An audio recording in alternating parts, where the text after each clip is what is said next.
Honeymoon শব্দটার সাথেও কিন্তু কম বেশি সবাই পরিচিত। বিশেষ করে হানিমুন শব্দটা আমরা যখন শুনি তখন সবার প্রথমে আমাদের মাথায় আসে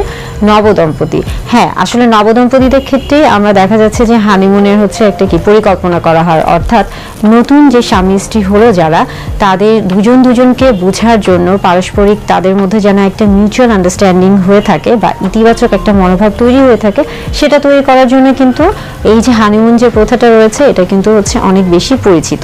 এবং দেখা যাচ্ছে হানিমুন বলতেই আমাদের মাথায় আসে যে নবদম্পতি বা হচ্ছে স্বামী স্ত্রী তারা নতুন একটা জায়গায় যাবে এবং তারা নিজেদের মতো করে কিছু সময় কাটাবে।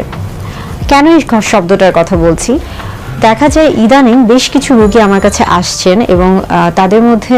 দেখা যায় যে নবদম্পতির চেয়ে সবচেয়ে বেশি আমি খেয়াল করেছি যে যাদের হচ্ছে সাংসারিক জীবন দীর্ঘ, অর্থাৎ দীর্ঘ সাংসারিক জীবনে আছেন, দুজনের মধ্যে এখনো ইতিবাচক মনোভাব রয়েছে, কিন্তু কোনো না কোনো কারণে কেউ হয়তোবা কাউকে, অর্থাৎ স্বামী স্ত্রীর মধ্যে দেখা যাচ্ছে যে দুজনই এতটাই ব্যস্ত হয়ে গেছেন বা হয়তোবা ইচ্ছা আছে কিন্তু তারপরে পারস্পরিক কোনো না কোনো যে পারিপার্শ্বিকতার কারণে দুজনকে সময় দিতে পারছেন না, এবং যার ফলে তাদের মধ্যে একটা ভুল বোঝাবুঝি হচ্ছে। কিছুদিন আগে আমার কাছে এক দম্পতি এসেছিলেন, স্বামী স্ত্রী, তারা দুজনই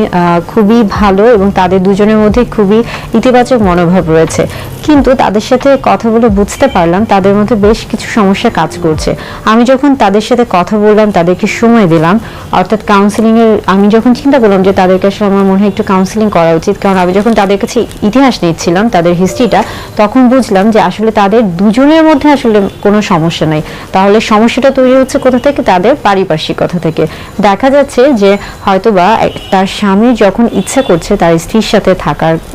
স্ত্রীর সাথে একটু একান্ত সময় দিবেন, কিন্তু সেই সময় দেখা যাচ্ছে যে স্ত্রীর হয়তোবা বাসায় বেশ কিছু কাজ রয়েছে বা অন্য কোনো জরুরি কাজ রয়েছে, সেই সময় তিনি পাচ্ছেন না। বা আবার একইভাবে দেখা যাচ্ছে যে স্ত্রীর হয়তোবা আগ্রহ বা ইচ্ছা কাজ করছে, কিন্তু তার স্বামী তখন সেই সময় অনেক বেশি ব্যস্ত বা অন্য কোনো সাংসারিক কাজে ব্যস্ত বা অন্য কোনো হচ্ছে পারিপার্শ্বিক কাজে ব্যস্ত হয়ে পড়ছেন। তখন তাদের মধ্যে দেখা যাচ্ছে যে একটা হচ্ছে ভুল বোঝাবুঝি কাজ করে। কিংবা অনেক সময় দেখা যাচ্ছে যে স্ত্রীরা এসে বলছেন, বিশেষ করে স্ত্রীরা,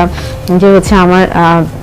হাজবেন্ড আমাকে হচ্ছে খুব বেশি সময় দিতে পারছেন না, তিনি অনেক বাহির থেকে আসেন, অনেক ক্লান্ত হয়ে যান। আবার অনেক সময় দেখা যাচ্ছে যে হাজবেন্ডরা এসেও আমাদেরকে বলছেন যে আমি সারাদিন এত কষ্ট করে বাহির থেকে আসি, কিন্তু বাসায় এসে দেখি যে আমার স্ত্রী সারাদিন হচ্ছে বাসার কাজ করে অনেক বেশি ব্যস্ত হয়ে যাচ্ছেন, কিন্তু আমার প্রতি কোনো সময় দিচ্ছেন না। অর্থাৎ এই যে তাদের দুজনের মধ্যে এতটাই ইতিবাচক মনোভাব থাকার পরও তাদের মধ্যে একটা কিন্তু নেতিবাচক প্রভাব পড়ছে। এই জিনিসটাকে আমার মনে হয় যে এই জিনিসটা কাটানোর জন্য আসলে হচ্ছে যে হানিমুন শব্দটা আমরা সবসময় কিন্তু নবদম্পতির ক্ষেত্রে বলে থাকি, কিন্তু আসলে যারা দীর্ঘ সময় ধরে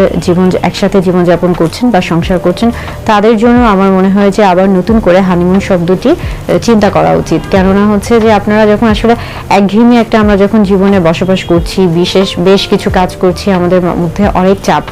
স্বামী স্ত্রী দুজনের মধ্যেই হচ্ছে মানসিক চাপ রয়েছে বা শারীরিক বিভিন্ন ঝামেলা রয়েছে, যতই থাকুক না কেন সবকিছুর মধ্যে হলেও কিন্তু আপনার একটা নতুনত্বের একটা চিন্তা কিন্তু মাথায় আসতে হবে। দুজনকে সময় দেওয়ার যে চিন্তাটা, এই জিনিসটা আসলে আপনি যদি যখন আবার চিন্তা করবেন যে হ্যাঁ আমি আবার নতুন করে যদি হানিমুনে যাওয়ার চিন্তা করে থাকি, সেই ক্ষেত্রে আমার মনে হয় যে এটা আপনাদের এই ধরনের সমস্যার ক্ষেত্রে এটা কিন্তু একটা ভালো সমাধান হতে পারে। অর্থাৎ একটু সময় করে দুজন মিলে একটু আলাদা করে কোনো জায়গা থেকে ঘুরে আসুন বা কোনো একটু নিজেদের মতো করে সময় হচ্ছে দেওয়ার চেষ্টা করুন, তাহলে মনে হয় আপনাদের এই যে ভুল বোঝাবুঝিগুলো, সাময়িক যে ভুল বোঝাবুঝি, এটা মনে হয় যে অনেকটাই কেটে